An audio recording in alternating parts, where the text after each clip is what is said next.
Thank you very much. It's an honor to be with you. Many things are happening that are exciting. Can you assure the world that as you try to get control of these areas, you are not going to use military or economic coercion? No. What is the strategy? I can't assure you, you're talking about Panama and Greenland. No, I can't assure you on either of those two.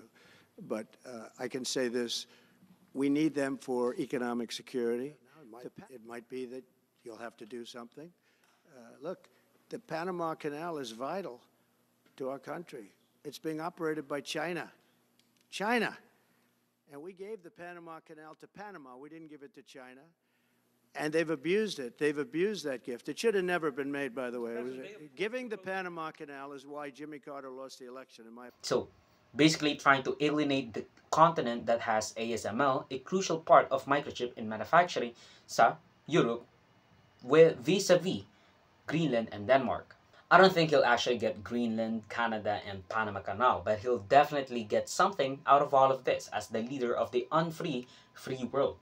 But if he did get Greenland and Panama Canal, it will definitely be a good thing for US hegemony and maybe even eclipse everything that he has done to undermine the democracy in the US. Kasi that's a good thing to get Panama Canal and Greenland, and maybe even the addition of another state or states in the form of Canada's provinces.